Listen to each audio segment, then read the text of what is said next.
Bedheads, welcome to an episode of Sharing Our Pairings, episode 17, all about Stouts 2.0. This is our Oatmeal edition. I'm your host, John, the Cigar Surgeon. Thanks so much for tuning in. I'm here, as always, with my regular co-host, RobbyRas. Rob, what's going on, bud? Surgeon, what's up, man? I'm just happy to be here. I love Stouts, dude. And I really kind of have this show to thank for that, because I hadn't really done a whole lot of Stout drinking before we did our first beer show. And since then, I haven't really been drinking much other than Stouts. I'm a big fan. We're already scheming for Stouts 3.0 because we're so excited about Stouts. There's just so much out there. I mean, we're focusing on oatmeal Stouts today, and I think we were talking about this a little bit off air that I don't know if we overestimated the popularity of them, or like you were saying, if maybe it's seasonal. But I had a hard time finding too many oatmeal Stouts, and the ones that I did find seemed to be a bit seasonal, but seasonal for this time of year. My go-to liquor store, Monument Liquors in Concord, I think it's Concord, might be Pleasant Hill. They just have a ton of beers. That's where I find all the good stuff, and they had 2 or 3 tops in stock. So, yeah, I'm excited because the first one that I'm drinking here is from Firestone, and I bought a 6-pack. And I've already had 4 of them, so I had to save 2 for the show. So I'm really excited because it's really good. Well, I went to one of my regular places, Kensington Wine Market. The guys are really knowledgeable. I had the same experience. I said, I need some oatmeal Stouts for my show. I have one for sure. And he's like, what about this one, which is already the one I have? And I said, no, I've already got that one because it's a regular in my lineup. Like, I drink that on a regular basis. Looking for 2 others. And he's like, I have maybe 1 or 2 other oatmeal Stouts, and they had a huge lineup of imperial Stouts, and interestingly enough, they had more milk Stouts than they had oatmeal Stouts. So I don't know if, like you said, I don't know if it's a seasonality thing, or maybe we're catching the back end of popularity of oatmeal Stouts, but it'll be easy for us to do Stouts 3.0 as imperial or milk Stouts because there's tons out there. Yeah, that was I ran into a lot of imperial Stouts as well. A lot of coffee Stout.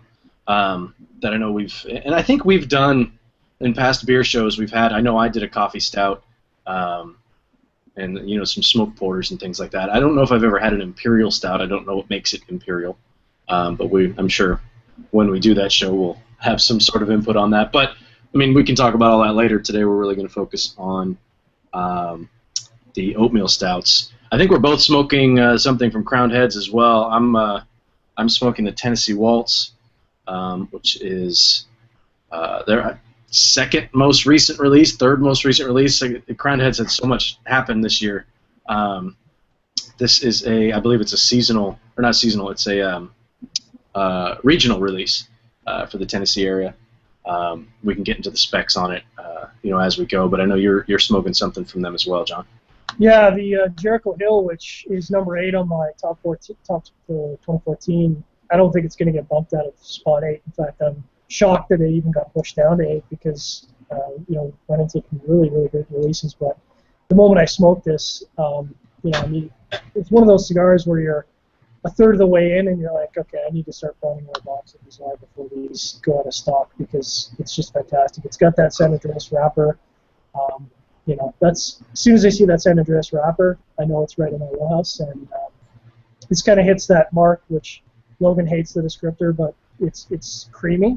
Yeah. It's creamy, but it's also got that pepper. And it was the first thought I had in my mind when we were talking about Stouts 2.0. I thought this is the cigar I wanted to pair with, and I'm already a little bit in, obviously, and I dig it. It's delish. Yeah, with the Tennessee Waltz, actually, I had to pull it up because I wasn't sure if it was a Connecticut broadleaf wrapper or not, and that is what it is. Connecticut broadleaf, Nicaraguan binder and filler, and I think it is just released in the Tennessee area, but I don't really have all the specs on that. But you guys all know about that, I'm sure. If not, you can find the info on CigarFederation.com. It's a big, bold cigar. It's one of the stronger cigars I think that they've released. Right up there with the Buckingham, which I almost cracked open my Mazo of Buckingham's to have that during the show. Maybe I'll do that in the Imperial Stout show. That's also a Crown Heads release for specifically done for Cigar Federation. Very limited run. That one's already gone. But Tennessee Waltz is still out there. You can still get it. It's a big, big, strong cigar. Lots of earth, lots of pepper. I wanted something big to stand up to these beers because, I mean, we're talking about these things are black.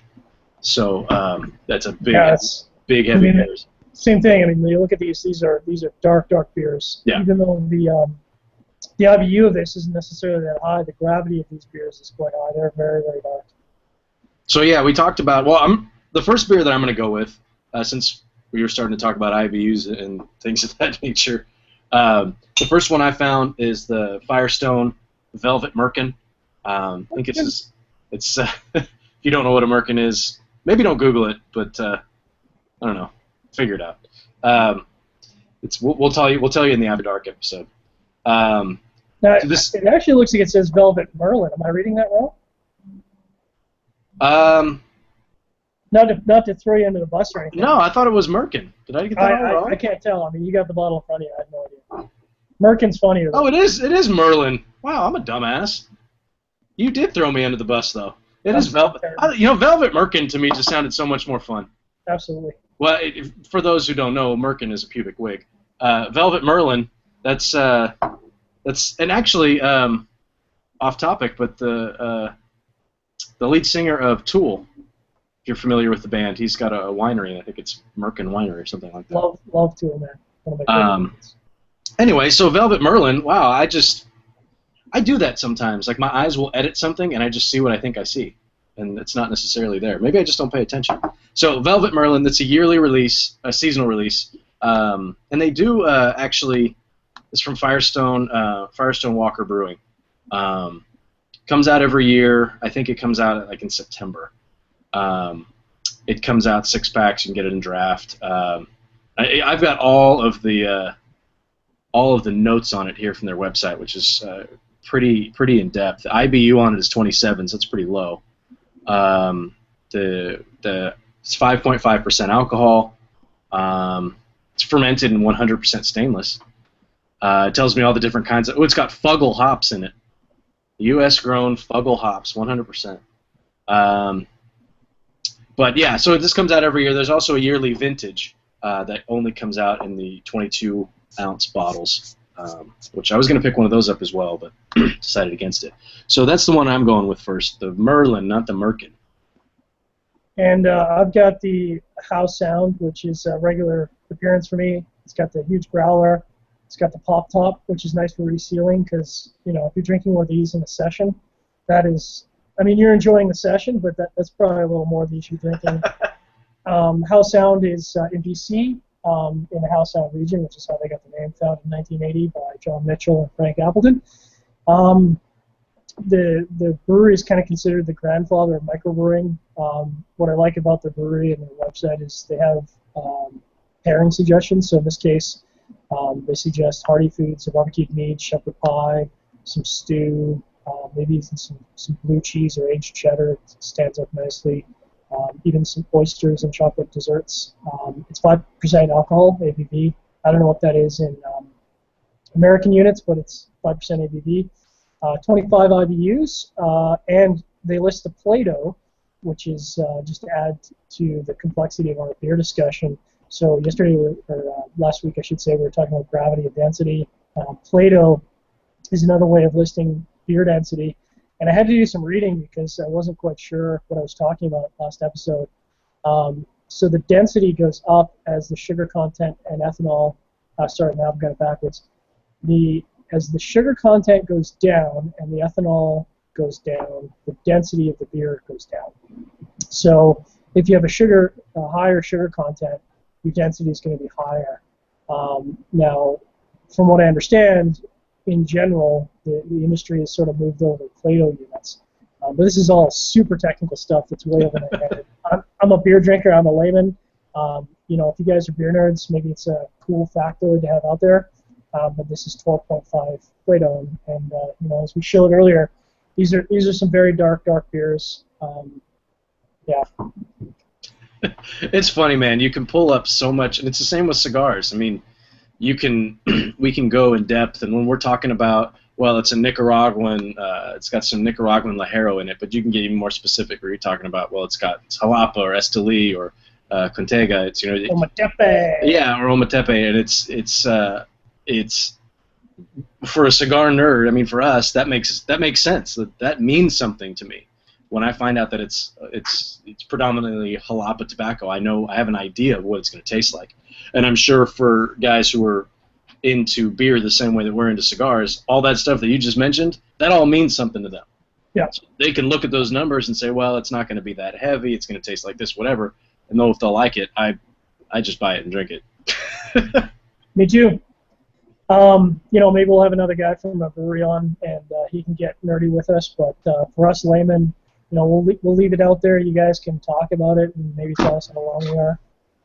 So far, I'd have to say I'm actually surprisingly a little disappointed. I thought the stout was going to be much fuller than what it is. It's not that it's a bad stout. It's that I took what I consider to be a medium-bodied cigar, and I thought it'd be an excellent pairing. But this Jericho Hill is actually running over the stout. I'm still getting some malty, toasted notes to this, a little bit of sweetness, but I think a lot of that oatmeal character that I love and enjoy is really just, it's getting pushed aside, unfortunately, for me. Yeah, my experience is a little bit similar. I feel like the flavors in the Velvet Merlin, I feel like such an idiot. Merlin. I think Merkins are so much more fun. I think you should write them and tell them to go with Merkin, because that's much more interesting. Yeah, maybe make that your yearly release. Anyway, it is quite an image too, the Velvet Merkin. But moving on, they do a quick little write-up of it on the site, and I'll just read this for you guys. It's a decadent oatmeal stout. Velvet Merlin offers robust cocoa and espresso aromas with subtle American hop nuances, rich dark chocolate and roasted coffee flavor with the creamy mouthfeel. And a wonderfully dry finish create the perfect balance for this full-bodied stout. It's ideal for sipping in the winter months, which we are in, Absolutely. and at the end of the meal, which I did have a big breakfast, but I've not had a large meal. On its own, the beer is fantastic, and it really does, for the experiences that I've had, fulfill all those things that it just said. Having it with this Tennessee Waltz, which is real earthy, there's a little bit of cocoa in there, but not too much. And a lot of pepper, a lot of black pepper. The pairing is really interesting. I feel like it's really enhancing the cigar. And in this instance, the cigar was probably more expensive than the beer, and the experience that I'm going to get from the cigar is going to last me a little bit longer than something like with this beer in particular. So I'm not mad that it's enhancing the cigar. I think the beers are getting run over a little bit.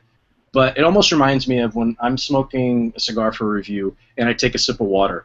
And after I take that sip of water, it really does bring out some of the flavors that I'm getting in the cigar, some of the flavors that are resting on my tongue that maybe I'm not noticing.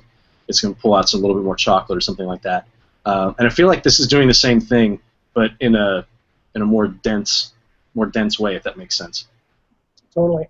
Well, I'm going to get into my beer a little bit more after this break. You're listening to Sharing Our Pairings. This is episode 17, all about Stouts 2.0, Oatmeal Edition. Tuning in at CigarFederation.com or wherever you are in the world. Podcast listeners, appreciate your listening. Make sure to tune in and subscribe to our YouTube channel.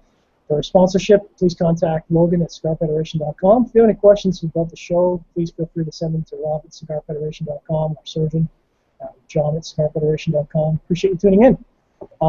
Howe's sound for me, I think I've had their brown ale before.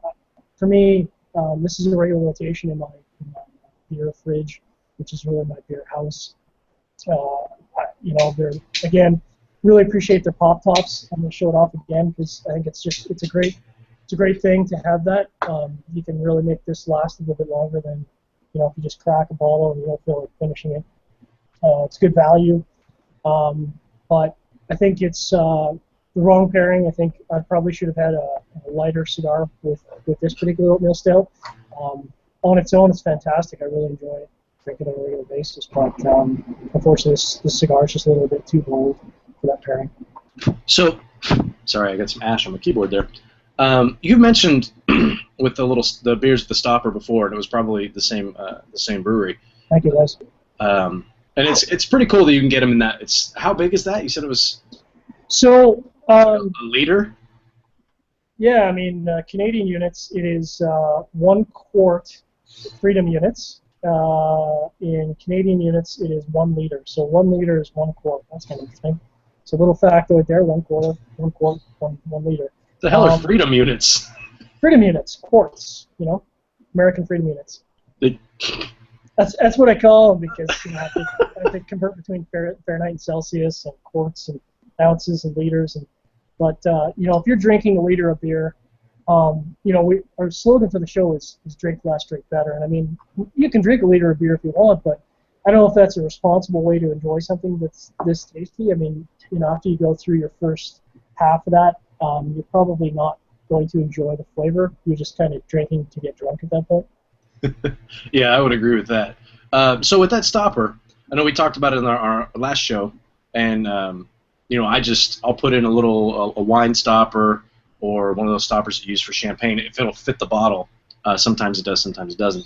If it doesn't, I just go with a little bit of press and seal, cling wrap, or something like that. And that works for a few days because it's not a perfect system. The press and seal works a lot better because it really does create a good bond.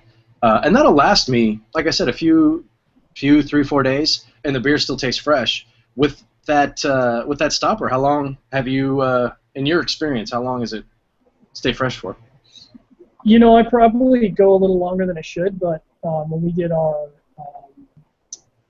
pumpkin beers, one of the pumpkin beers of the Howe Sound, and I'd say I got at least 7-8 days out of it. And it was still, to my palate, it was still tasting pretty fresh.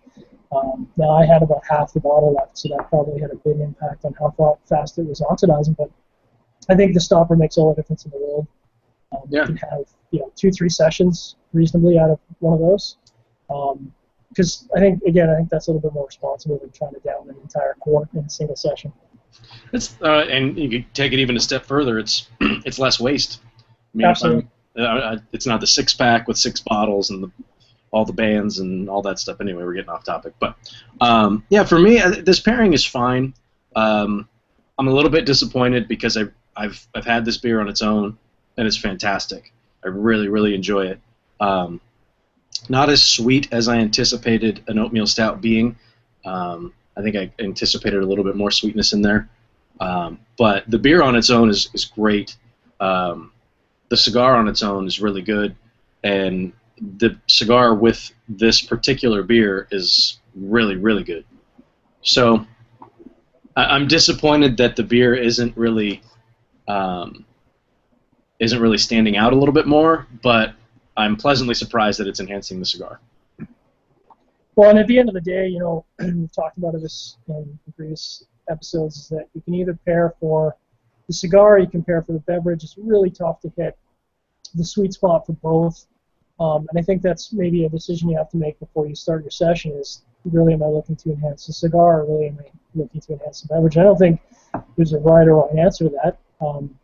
It's probably a price point thing. If you're drinking a more expensive beer, you're probably going to want to enhance that beer over that cigar.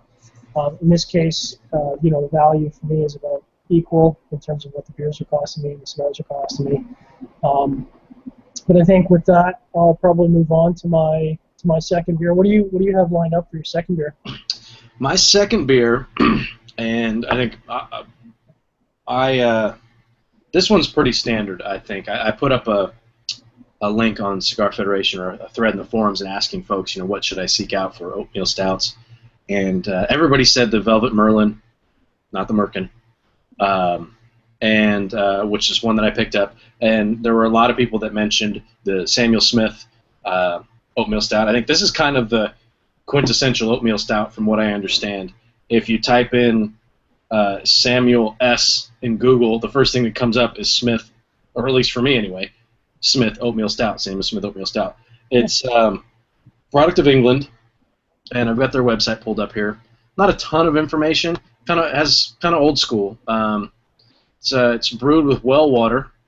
The original well at the old brewery, sunk in 1758, is still in use. Wow. with the hard well water being drawn from 85 feet underground. Wow. It's fermented in stone Yorkshire squares to create an almost opaque, wonderfully silky, smooth texture ale with complex medium dry palate and bittersweet finish. I think that this is going to be a little bit more robust than than the Firestone. God, the ingredients in this, it's you look at it. I don't know what it takes to make beer, but this beer has 1, 2, 3, 4, 5, 6, 7 ingredients in it. That's it. It just kind of blows me away a little bit. It's water, malted barley, cane sugar, roasted malt, yeast, hops, and oatmeal. That's it. And it is registered with the Vegan Society. It's suitable for vegans and vegetarians. So you can you don't want to eat a steak, but you can still get your drink on. Well, I'm going with the again, a regular rotation of mine. I didn't even need to go shopping for this because it's already in my fridge. This is St-Ambroise from McAuslan Brewing, which is out of Montreal. We've had a really huge range of great beers out of Montreal. It's called St-Ambroise because that's actually where the brewery is located, on St-Ambroise Street in Montreal. They're a pretty old brewery for Canadian standards. They date back to 1989. This one is my second lineup because it's got an IBU of 45, a density of 14.2, and surprisingly, most of these oatmeal stouts are kind of low in alcohol. This is only 5% ABV. My first impressions are a little bit more malty than the Howe sounds, so I'm getting a little bit more sweetness out of it. Might be due to the density. Again, not really hitting the sweet spot for me. I'm surprised that it's not standing up more to the cigar. I thought I kind of had this nailed a couple of weeks ago in my mind as to what we're going to pair, but even after 17 shows, still don't know everything or even much of anything. So I think you put yourself on mute there. There we go. I did because I had to cough. No, and every time I set my bottle down, if you're talking, the camera switches to me, so I just decided to mute myself. I'm looking at this, and the Samuel Smith this is old school, man.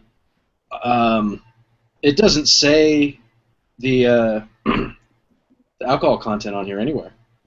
Interesting. And it didn't say anything on the website either. So I really don't know what the alcohol content is. I definitely did the right thing as far as going with the Firestone first. This is much more malty, much more what I would have expected out of an oatmeal stout. I think the Firestone is a little bit more complex. This one's a bit more in your face. It's big malt flavors. There's some bitterness in there that the cigar is pulling out. But all in all, I think the pairing is pretty good. This is more of what I thought when we decided to do oatmeal stouts. I figured we're going to have and you can see, I mean, this thing is it's a little bit darker actually than the Merlin. Hard to tell on the camera, but this is a very, very deep brown. Yeah, definitely the same for me. You can see, I mean, these are very dark. One of the things we haven't really talked about is the mouthfeel. And I think one of the things you get with an oatmeal stout is you definitely get a thicker mouthfeel, kind of coats the mouth a little bit more. There's definitely a silkiness to it, which is good. I mean, it's a good pairing with a cigar because cigars can have a really thick, silky mouthfeel if you have a lot of smoke production. I think that aspect of it goes really well with the cigar, for me anyways. Yeah, I would definitely agree with that. The texture with this Samuel Smith this is exactly what, and I'm repeating myself, but even when you say that with the mouthfeel and the creamy, delicate texture, silky texture, it's exactly what I had in my mind of what to expect. And I think that's probably why this is pretty much the quintessential oatmeal stout. There's a little bit of sweetness on the end. When I take a puff and then I take a sip, I'm getting some bitter notes that hit kind of the back side of your cheeks there, just on the sides of your tongue. But that fades away. It kind of punches you right. The flavors really do meld well. The pepper in the cigar on the retro hail does kind of even everything out. they play pretty well together. I don't know if it's a great pairing. I think it's good for a nice winter afternoon. You're sitting outside, you get the fire pit going or something. Maybe not you because it's like 3 degrees there, but I mean I'm here in a t-shirt, so it's not that bad here. That But doesn't sound no, like no, it's not too bad. I got the beanie on to keep me warm, but I mean it's overcast and what is it? Probably like 50 degrees. It's not bad.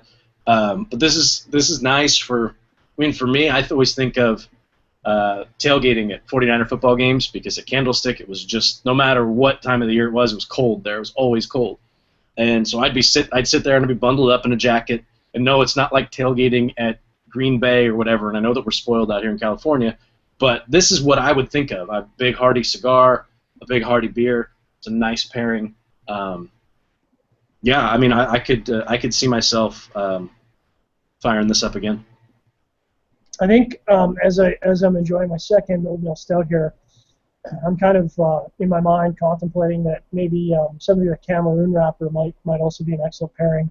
Where you have a Cameroon wrapper with some nuttiness to it, a little less spice, a little less pepper, but a little more heartiness. The Cameroon wrappers are tough to find because they're really tough to work with, and a lot of companies shy away because, especially in a low humidity environment, Cameroon wrapper is going to be prone to cracking, which is tough for a manufacturer.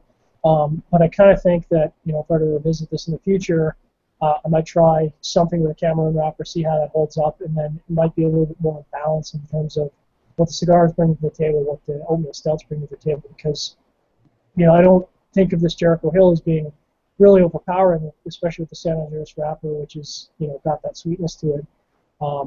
But they're not in concert, so to speak. Predominantly, what I'm tasting is the little bit of earth and a little bit of leather from the Jericho Hill, but a lot of that sweetness and pepper coming off of it. So it's good. It's just I was expecting more in the pairing going into the show. Yeah, when you say a Cameroon wrapper, the first thing that comes to my mind is the most recent Cameroon cigar that I smoked was the Royal Gold Nirvana. It was blended by Drew Estate. That was earlier this year, is probably in July or whatever that I smoked that, and we had them on Cigar Chat. Thinking about the flavors of that cigar, and I can remember it pretty specifically. It was a good cigar. I don't know that would really go well with what I'm drinking. I can see what you're getting at though, where instead of having a big bold cigar to battle this big bold flavor, maybe attack the two nuances of the two things, then you're going to get that slight nuttiness and sweetness from the beer and pair that with some nuttiness and sweetness from the cigar. I think you might be onto something with that. I know that they reblended the Rocky Patel Decade as a Cameroon wrapper on it now. Yeah, so maybe, I'm really keen to try that out. I know. So am I. Yeah, it's a big. I mean, Rocky's a big manufacturer. I know. Obviously, in CigarFederation.com, we're huge on boutiques. We're kind of known as the boutique guys. But that is, we still enjoy regular releases from big production companies. Rocky does have a lot of releases out there, but he still releases some really good stuff. I actually want to try out that decade. I think that might be a really interesting cigar. Yeah, I actually I did a review with Blind Man's Puff, which is another website, and they send you the cigars, and they've got a little white band on them, and there's a number, and that's it. So you don't really know what you're smoking. And the second cigar that I smoked for them, I loved it. It was fantastic. It reminded me of the Jericho Hill, in fact, but with more kick to it, more spice. Because the Jericho Hill's got a little bit of spice to it, but not a lot. But it's a lot more chocolatey. It's got that kind of chocolate souffle kind of flavor profile going on. But it turned out that it was a Rocky Patel Prohibition with Connecticut broadleaf wrapper on it. And that really kind of reminded me that I know we focus a lot on boutiques, but there are a lot of good cigars out there that are coming from with the bigger manufacturers as well. So don't sleep on some of that stuff. But yeah, definitely that decade with the Cameroon wrapper on it is on my list of stuff to try. And the more that I keep going on with this pairing, and I know we'll move on to we got a break coming in our next beer here. I'm getting on the finish is this nice cinnamon that wasn't there before. But as I get more into the cigar and more into the beer, and I take a couple of sips of water here and there just to smooth things out. But there's this nice little cinnamon that's coming up on the end, and this pairing's really coming around for me. I can definitely see. I've got a few more of these Tennessee Waltz, and I could see this being like a nice hour and a half in the afternoon, just sitting out in the yard and enjoying that. So it's a pretty nice pairing. So you're listening to Sharing Our Pairings, episode 17, all about Stouts 2.0. If you haven't checked it out, please check out Stouts 1.0 on our YouTube channel. Subscribe. If you haven't already subscribed to our podcast, we're all over the place. Check us out, CigarFederation.com. Please tune in weekly for Cigar Chat. You're here with John, Cigar Surgeon, and my co-host, RobbyRas. We're talking about oatmeal stouts, and I love oatmeal stouts. I love stouts in general. I love beer in general. We talked about it on previous shows that beer is kind of, we've got a lot of episodes on beer, but beer is pretty easy to pair. You can practically pair beer with anything, food, beverages, cigars, doesn't matter. There's a beer for you. There's so many beers out there, and we're really living at a good time for, quote-unquote boutique or microbrewery beers because there's so much out there, so much to choose from, which is great for the consumer because you can go to a local shop and pick up a pretty wide selection of stuff you've never tried before. Yeah, one thing, and I imagine it's the same, and you know what, it is the same way. When I first started smoking cigars, the bulk of the information that I got on cigars was online, different forums, things like that, very similar to Cigar Federation. And I would go into a cigar shop, a local shop. I've got 4 or 5 of them within relative driving distance, and it was really overwhelming for me. I'm walking into the shop and it's, wow, what do I want? Excuse me, there's so many things to choose from. What is this going to be something that I like? Is this something that I like? This one's $50. This one's $10. This one's $4.99. This one's 99 cents. What's the deal? And just like with cigars, with all these different craft beers, finding a good shop with someone there that knows what they're talking about and is willing to take the time to come out from behind the counter and talk to you about some of these different things is key. And I know I talk about my local shop a lot, Monument Liquors. They do a great job. I tend to go in at weird hours because I work from home, so I can go to pick up some beers for an upcoming show at 11 a.m. on a Tuesday. And so maybe I'm lucky because there's nobody else in there, but the guy will come out. There's a couple of different people there. They'll come out and walk around and say, hey, this is this, and that, and really take me on a tour of all the different things in their store because they've got a ton of stuff. So it's just as important if you need to find a good tobacconist. It's just as important if you're interested in trying craft beers or wine. Same thing. Finding a good shop with somebody who's knowledgeable and can help you out is key. Yeah, I think I'm pretty lucky being in Alberta. We have fairly low, almost non-existent alcohol tax. 2 shops I tend to frequent are Kensington Wine Market, only because it's close to work. Willow Park Wines and Spirits is also another one of my favorite. They've got a huge store. Every time I go in there, whether it's for a tasting or whether it's just to pick up some stuff for the show, I always come out of there with a box full of stuff. I just can't help myself. Bourbon, whiskey, rum, it doesn't matter. But like you said, the nice thing about either store for me is that they don't leave me hanging. If I have a question, there's guys that will absolutely jump from behind the counter, come over, ask me questions, extremely knowledgeable, very helpful. And like I said, when I was planning for the show, I was at Kensington, and the guys there were super helpful, really listened to what I was after, and did a great job of finding something to match up. And I think that kind of leads us into our third beer, where I think by sheer coincidence, without planning, we kind of lined up on this one. We did, yeah. I think we both ended up with the Ninkasi Vanilla Oatis, which is an oatmeal stout with vanilla. I thought for sure, because if you watched our last show, the holiday pairings, I had a Ninkasi brew. It's out of Portland, Oregon. It was the Slayer. Yeah! Slayer! Yeah! No! And actually, I went back and I drank the rest of that after Oh, yeah, of course. Duh. But no, I didn't really like the pairing with that cigar. But when I had the beer on its own, fantastic. And it was very fitting to the name. It was a big, heavy beer, and I really liked it. But so we'll talk about this Ninkasi Brewing. It's Eugene, Oregon. John, I know there's a ton of info up on the website, and you did all your due diligence way ahead of time, and I did it last minute. So I'm going to let you go with it. All right. Well, yeah, I love. For me, one of the interesting things about the show is learning about some of these breweries, learning about the product they're making. Ninkasi's actually kind of new to the market. They only opened in 2006. Nikos Ridge and Jamie Floyd are the guys behind it. Again, we're finding a lot of breweries out of Oregon. The name Ninkasi comes from the Sumerian goddess of fermentation, so that seems like an appropriate name. I was kind of wondering going in, like, Ninkasi is Japanese. I have no idea. It's Sumerian. This last beer has an IBU of 50, so quite a bit higher than the other two beers.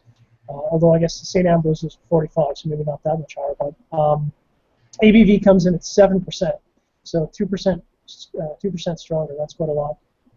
It's got a gravity listing, so just to throw another curveball. So we've talked about Plato, we've talked about density, now we're talking about gravity. So we're all over the place here. It's got a gravity of 1,072. I'm not sure if that's high or low, but they list pairings. Again, I absolutely love that breweries are really getting into providing extra information for their viewership. Like some of the companies we talked about last episode, not only do they have pairings, but they have recipes, which is phenomenal. That's a lot of work. So they're suggesting some dessert pairing of chocolate, berries, any of the brulees, which I mean, love. I like a brulee. Gelatos.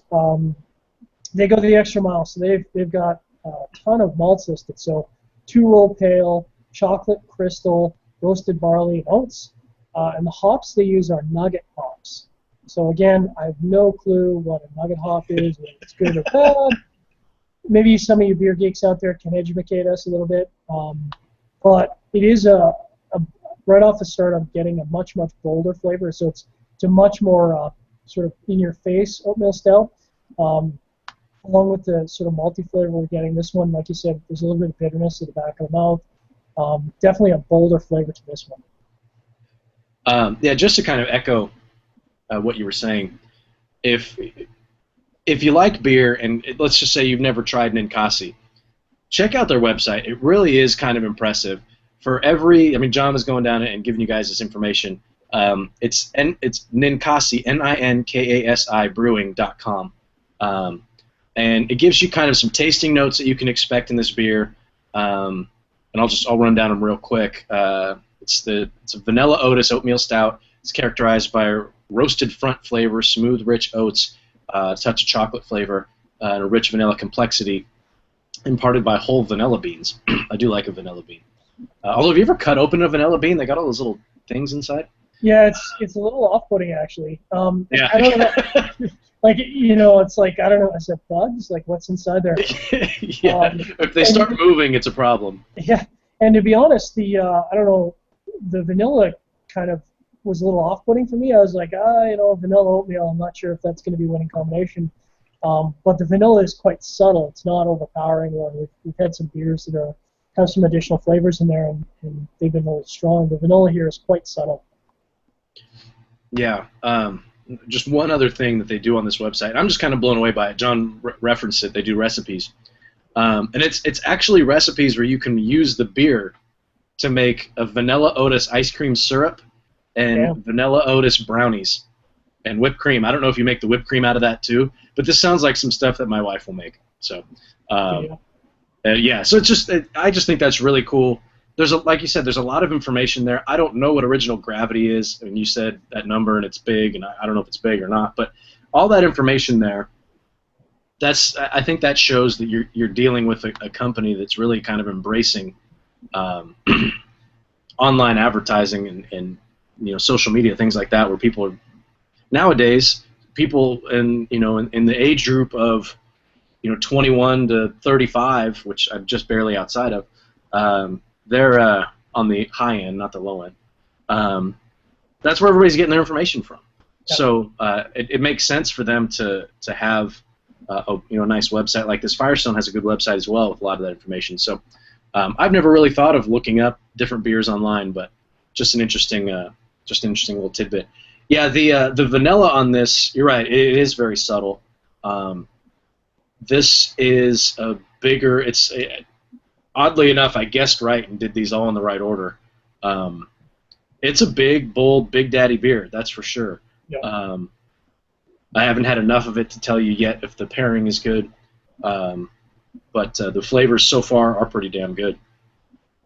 I mean, I'm digging it. I mean, I'm almost chugging it because I think, I obviously misjudged in terms of my pairing, my cigar. I think I should have gotten something a little bit more less full-bodied with some of the first two beers. Again, it's not that the beer is wrong. It's just that my pairing suggestion or choice here wasn't necessarily the best. But in the case of this Ninkasi, this vanilla oatmeal stout, this is a great pairing.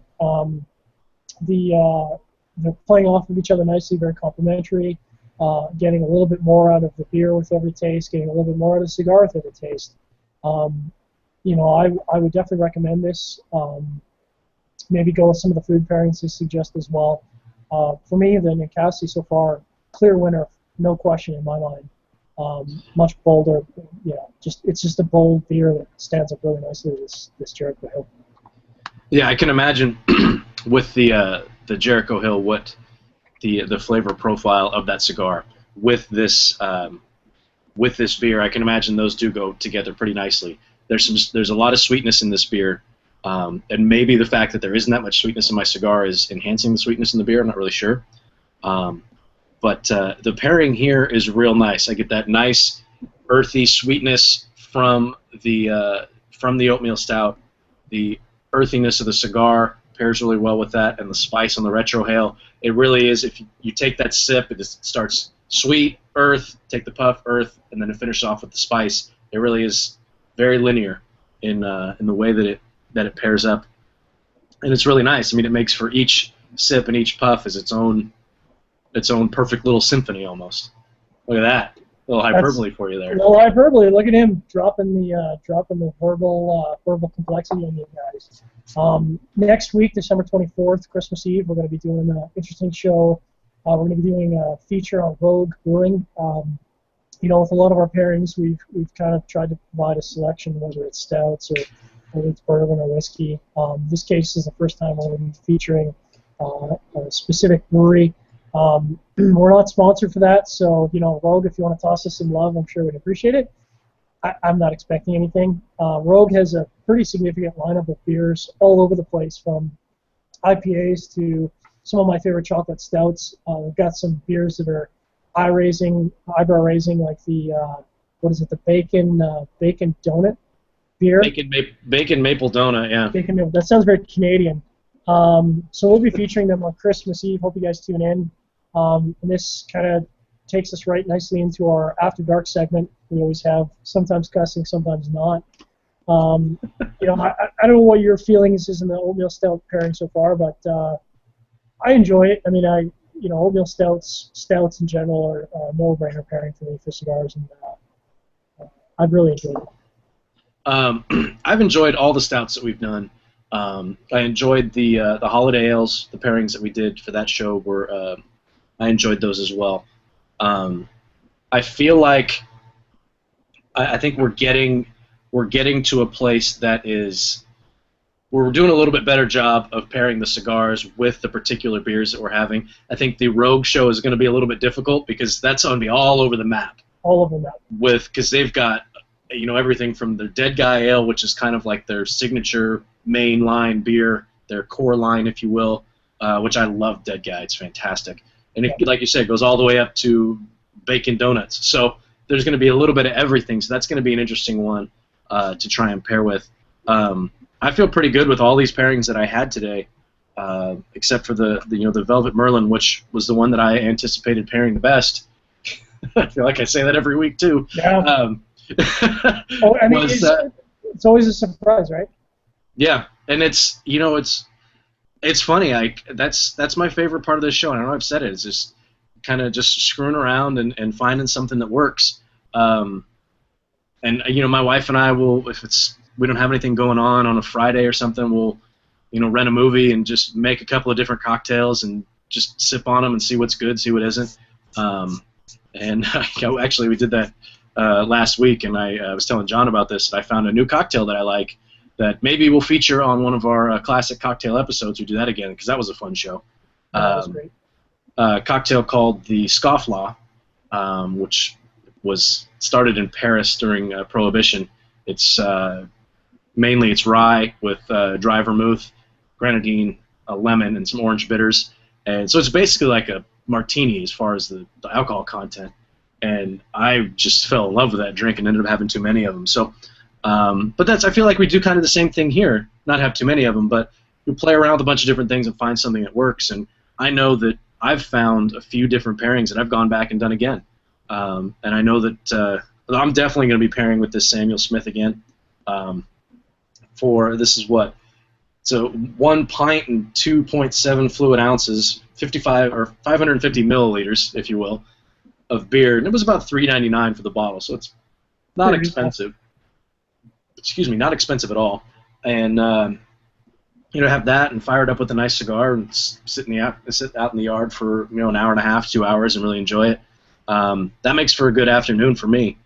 So I can definitely see myself pairing these again. This the Vanilla Oatis from Ninkasi it's different than the Samuel Smith, but almost equally as good. I really do, like I was saying, it takes you on that full ride from sweet through the earth, through the spice at the end, and it finishes. The cigar has a nice dry finish to it, so it doesn't linger too much in the palate. These are good shows, man. I could do a stout show every week. Absolutely. So I think in keeping with our ongoing tradition, it seems, maybe we could talk about some of the football games that are coming up this weekend. We'll lead right in with the Thursday night game, the Cardinals at the Rams. So the Cardinals travel to St. Louis for the Rams, and the Rams have been surprising this season. Started out really poor, not doing very well, but kind of really hit their stride mid-season. And they seem to be winning games, some of them quite handily. With the game being a Thursday night game, so the Rams have a short week. If the Cardinals were healthier, I'd give this one to the Cardinals. But with the Rams kind of being in the right place at home, I'm gonna give this one to the Rams. But I don't think it's going to be a blowout. I think it's going to be a tight game. I think you're right. That's a good game. It's a good division matchup. Two teams kind of going in opposite directions. Yeah. Cardinals started out hot, and they've had the injury bug. Lost their quarterback. Looks like they're on the verge of losing their running back for the rest of the year. I know they're talking about shutting down Andre Ellington. Who's having a pretty decent season. It seems like they're going in different directions. I don't know if the Rams can keep up their momentum, but it should be a good game. If it's the Rams are the home team, yep. I'd probably, maybe I'd give the edge to them. I think you're right. The morning games on Sunday, first on the block, Steelers travel to Atlanta to face the Falcons. Tough game to call. Steelers have kind of been up and down all season. I know they're fighting for a playoff spot. I'm sort of inclined to give this one to the Steelers, only because the Falcons have been kind of questionable offensively. I think this is too close to call, but I have to call it because that's the point of us talking about it. And I'm going to go with the Steelers. Yeah, I think I'm going to agree with you on that one too. Next up, classic divisional matchup. The Redskins, who have had a lot of controversy lately. It's sort of Gruden versus RG3. Question as to whether Gruden even has the power to get rid of RG3. He seems tight with the ownership. It might be a Gruden or RG3. One of them's got to go, and may end up being Gruden. So leading into that game, I don't think the Redskins are in a good place. I don't think the Giants have been playing good football, but at home in New York, morning game, I'm going to go with the Giants on that one. Yeah, I would agree with you. I think we're starting to see a trend in the NFL because it's a trendy league, and the exit of the running quarterback. Yeah. It feels like we see this every 10 years or so. There's the when Michael Vick first came out from out of college, and he was a big deal. And then there's, even back with like the Randall Cunninghams and even Steve Young to a lesser extent. I mean, he was a running quarterback, but he was a quarterback first. He was a quarterback who could run. He wasn't a running quarterback. I feel like we have a lot of running quarterbacks in the league. RG3 had a lot of injuries. Colin Kaepernick, running quarterback, and when he has to stay back in the pocket and doesn't use his legs to try to make a play, it gets a little bit rough for him. The accuracy isn't there. Long-winded answer. Yeah, I think I'd go with the Giants there too. Classic divisional matchup. The Dolphins go to Foxborough to face the Patriots. What can you say? New England late in the season is a tough team to play, doubly tough if you're facing the Foxborough. I think the Dolphins have been playing good football, but New England and Foxborough late in the season, I'm sorry, but New England's going to take this one. Yeah, I would agree. On the same page. Raiders versus the Chiefs. This is another sort of smash mouth football game. You got to feel bad for one team is going to get their mouth smashed anyway. One team's going to get their, yeah. So this to me is a no-brainer. Kansas with Smith. The team's been playing really great football. The Raiders have not been playing good football. I don't think I really need to expand on that. Chiefs are going to win that game. Yep, moving on. Texans go to Indianapolis to face the Colts. Everyone's been talking about luck this season. Texans have Fitzmagic from formerly the Bills. Texans just haven't been playing good ball. They haven't got a lot of wins under the belt. Although I think the defense is going to give the Colts a bit of run for their money, going to have to go with the Colts 11. I would agree. We're on the same page this week. All right. Divisional matchup, the Bengals versus the Browns now. Tough to say. The Browns kind of look like they're going to fight for the divisional lead, but haven't been doing too well. Bengals have been in divisional lead. They're kind of fighting with the Steelers to see who's going to win out. It's a tough game to call because it's the divisional matchup. It's in Cincinnati, but while I'm inclined to take the Browns in this one, I think that's a trap game, and I'm going to go with the Bengals. Yeah, I could see that being a nice little trap game, like you said, and that reminds me. I remember the first time I think you used that phrase was when the Niners were playing the Rams, and you said this is a trap game, and you were right. It was a trap game. This is one of those, flip the coin and see what happens. I don't know if you said the Bengals or the Browns. I would probably go with the Bengals here. Yeah, I think we're on the same page for that one. The Jaguars, which are just abysmal this season, facing the Baltimore Ravens. It's not like Baltimore have been that much better this season, but good enough to beat the Jaguars in Sunday game. Yeah. Do the Jaguars play the Raiders this year? Because that would just be like the Futility Bowl. I don't know if they do. I haven't looked at their schedule, but I don't know. That'd probably be the worst viewed game of the season, I think, Jaguars versus the Raiders. It would be like when you watch one of those really bad movies like Sharknado or something, just because it's so bad and you're prepared to watch a movie that's just horrible. I think it would just have the Benny Hill music playing in the background, and that would just be whatever. It's not happening, but yeah, whoever is playing against the Jaguars is who I'll take. Yeah. Packers travel to Buffalo to face the Bills now. Some people might be inclined to say this is going to be a clear win, but the Bills have actually played really well this season. Good football. I'm going to have to go with Rodgers because it's Rodgers and the Packers. But I think this might be another trap game. I think there's a potential for the Packers to lose this game. Not enough for me to pick against them, but this will be an interesting game to watch. Yeah, I think when you said the matchup, it's an interesting matchup when you have Green Bay. They got to go on the road. They're used to playing in cold weather. It's going to be nasty up in Buffalo, I would assume. I would be inclined to pick the Packers, but like you say, I could see it going either way. So we're just talking about mediocrity games. Tampa Bay Buccaneers travel to Carolina to face the Panthers. There it is.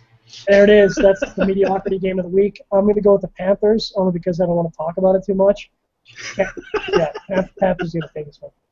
Yeah, I'll concur. Move on. battle for the bottom of the league. My New York Jets go to Tennessee to face the Titans. Now, I know the Jets have been embarrassing this season, but the only team that's more embarrassing than the Jets, other than the Raiders, has been the Titans. You're not going to want to watch this game, but I think the Jets will probably take this one. Yeah, I don't know. I don't know enough about either team to really, but we've agreed, I think, on every game, so I'll take the Titans. Okay.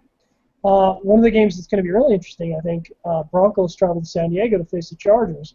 Now, the Chargers have been playing good football, but you got Broncos and the Mannings, Manning and the Broncos, who just signed Ray Rice, interestingly enough. Really? Yeah, they just signed Ray Rice. It's a very odd decision. There's going to be a lot of controversy surrounding that. Late in the season, it's a tough game to call, but I'm going to have to go with the Broncos. I think it's going to be a really, really great, fun game to watch. Yeah, I think that could be a good game, too. I think the Broncos are the better team. And really, when you're putting Peyton Manning out there, you kind of have the better team, unless you're playing against, I don't know, Drew Brady. Drew Brady. Either of those guys. But I would probably go with the Broncos. I'm surprised. I think we're dating the viewing of the show by saying that they just signed Ray Rice, but I didn't even realize that had happened. I think that's a huge mistake. Minnesota Vikings travel to Detroit to face the Lions. Lions have been playing good. Stafford's been playing good when he's on. For me, Detroit, no-brainer.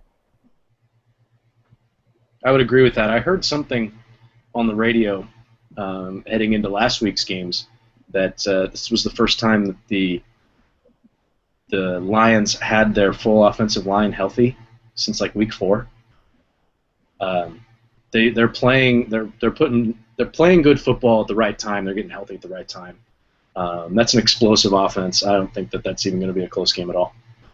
One of the tough matchups for the week. Your 49ers travel to Seattle to face the Seahawks. I don't even know what to make of this game. I mean, if it's in San Francisco, I'd have to go 49ers. I really don't know. Like, it's late in the season. It's a really tough pick for me. Did you watch the Thanksgiving game? I did not, because I didn't watch full things on my television.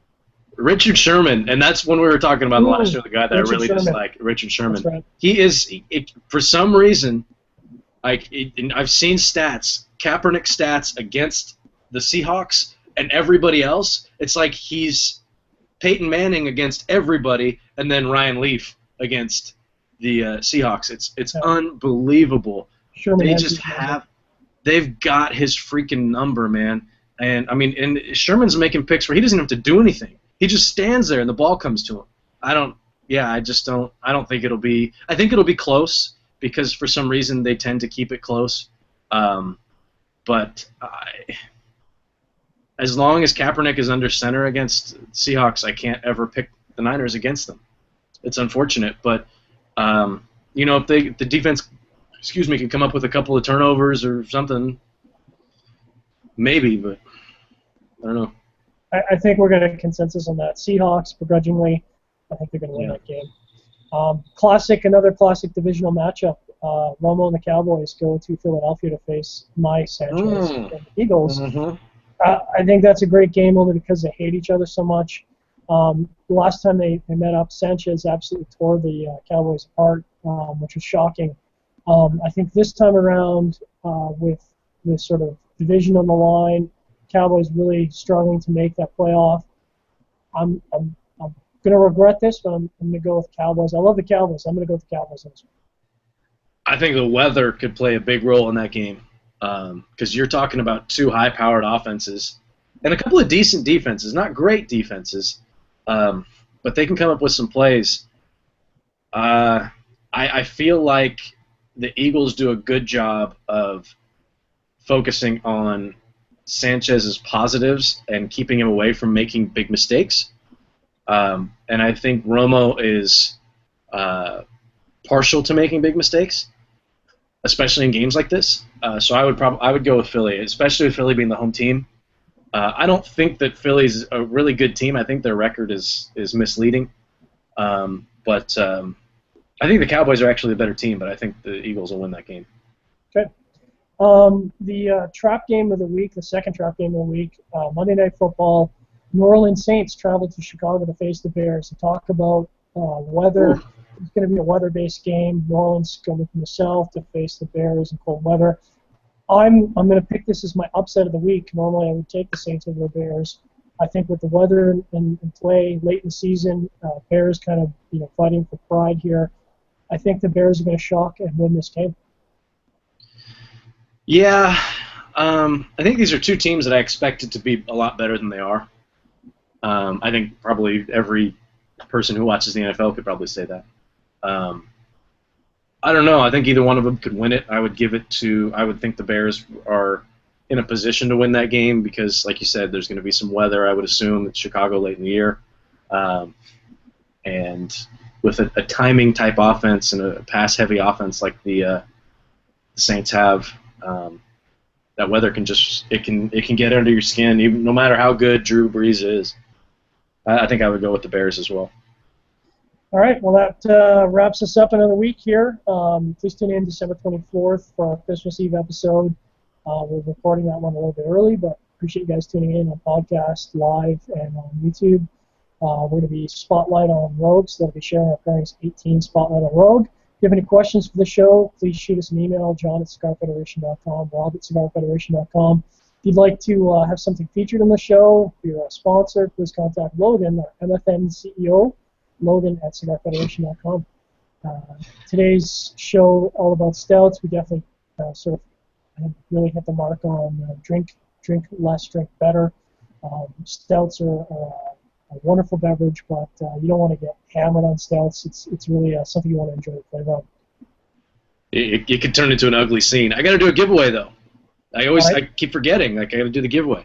I don't know what I'm going to give away, but and I really don't even know. Okay, well, I had a kind of a major faux pas at the beginning of the show, and email rob@cigarfederation.com with Stouts. Is this Stouts 2.0 or 3.0? This is 2. This is 2. Well, we're doing a 3.0 show coming up, but this is 2.0. Okay, so put Stouts 2.0 in the subject line, in the email. Tell me what I was smoking, what I was drinking, and what I got wrong. And be sure to include your mailing address so I can get the prizes out to you. And I'll pick 1 or 2 winners, and I'll and also let me know how you watched the show. Did you watch it? Did you watch it live on CigarFederation.com? You watch it on YouTube, or are you listening to the podcast? Let me know that as well. That's not going to factor in how you won or if you win. I'm just curious. And then I'll pick a winner or 2, and I'll email those guys directly. Fantastic. Well, thanks again, everyone, for tuning in. We'll see you next week, December 24th, Christmas Eve. Merry Christmas, everyone. Appreciate your viewership. Drink better, drink less.